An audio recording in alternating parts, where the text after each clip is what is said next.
बिस्मिल्लाहिर्रहमानिर्रहीम। अस्सलाम वालेकुम नाज़रीन, उम्मीद करता हूँ कि आप सब खैरियत से होंगे।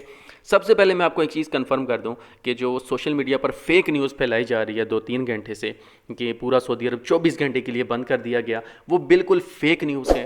उसमें कोई सदाकत नहीं है, उसे हरगिज़ फॉलो मत करें।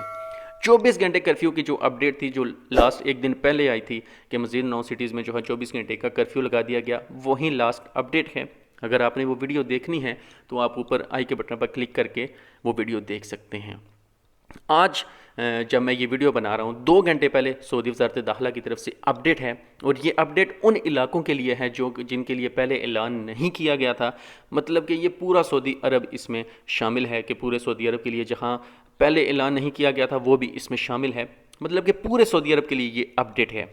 इसके 5 पॉइंट हैं जिनका आपने लाजमी ख्याल रखना है। सबसे पहली बात ये कि ये कर्फ्यू 24 घंटे के लिए नहीं है। ये एक दिन को सुबह 3 बजे शुरू होगा, दूसरे दिन सुबह 6 बजे तक ये कर्फ्यू होगा। और दूसरी बात ये कि ये बुध को शुरू होगा, यानी कल ये 8 अप्रैल को शुरू होगा। दिन 3 बजे से अगले दिन सुबह 6 बजे तक ये कर्फ्यू होगा। दूसरा पॉइंट इसका ये है कि जो होटल हैं, रेस्टोरेंट हैं, वो रात को 10 बजे तक सफ़र कर सकते हैं।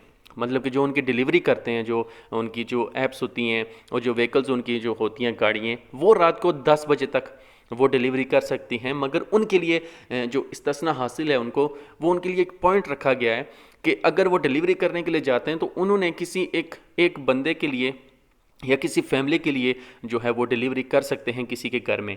अगर कहीं पे कोई महफिल है, अगर किसी जगह पे कोई पार्टी चल रही है और वहाँ पर ज़्यादा लोग जमा हैं और वो महफिल कोई वहाँ पर वो कर रहे हैं, तो वहाँ पर वो डिलीवरी नहीं कर सकते। अगर उन्होंने किसी ऐसी जगह पर डिलीवरी की जहाँ पर रश था, कोई पार्टी हो रही थी, तो उनके खिलाफ कानूनी कार्रवाई की जाएगी।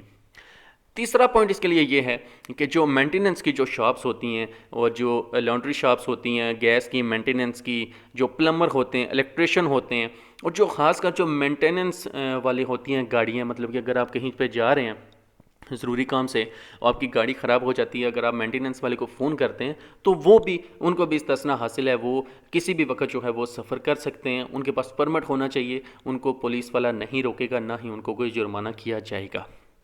चौथा पॉइंट इसके लिए यह है कि जो फार्म्स होते हैं, मुर्गियों के जो फार्म्स होते हैं और जो शहद के फार्म्स होते हैं, इसके अलावा ये जो खाने पीने के शिरकों में जो कंपनियों में काम करते हैं, इसके अलावा जो फ़िश फार्म्स होती हैं, मछली के जो फार्म्स हैं, ये लोग जो है वो सफ़र कर सकते हैं, इनको इस्तिस्ना हासिल है। इसके अलावा जो पानी जो घरों तक पहुँचाते हैं और जो बिजली वाले जो शिरके हैं जो काम करते हैं, इनको भी इस्तिस्ना हासिल है, ये सफ़र कर सकते हैं। मतलब कि रोज़मर्रा की ज़िंदगी में जो हमारी ज़रूरी चीज़ें हैं, उनका जो काम करते हैं, उन तमाम शिरकों को इस्तिस्ना हासिल है।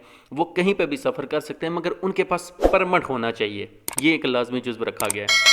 आखिरी पॉइंट इसका ये है कि जो चैरिटी जो करते हैं, जो खिदमत खल्क करते हैं और लोगों की हेल्प करते हैं, वो ये जो NGOs होती हैं, ये जो है ये इस कर्फ्यू के दौरान ये सफ़र कर सकते हैं।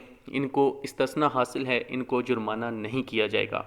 अगर इनमें 5 पॉइंट की बात करूं तो शॉर्टकट ये है कि आपकी रोज़मर्रा ज़िंदगी के जो ज़रूरी काम हैं वो आप कर सकते हैं ईज़िली। जो शिरके पानी का काम करते हैं या बिजली का काम करते हैं या मेंटेनेंस का काम करते हैं, वो इनको इस्तिस्ना हासिल है, उनको कोई टेंशन नहीं, उनको कोई जुर्माना नहीं किया जाएगा। तो नाज़रीन, ये थी अपडेट। तो आपसे एक बार फिर रिक्वेस्ट करूंगा कि जो भी वीडियो आगे शेयर कर रहा है कि 24 घंटे का कर्फ्यू लगा दिया गया, तो उसे हरगिज़ फॉलो मत करें और उसे आगे शेयर मत करें। अपना और अपने पैरों का ख्याल रखिए। मिलते हैं नेक्स्ट वीडियो में। अल्लाह हाफिज़।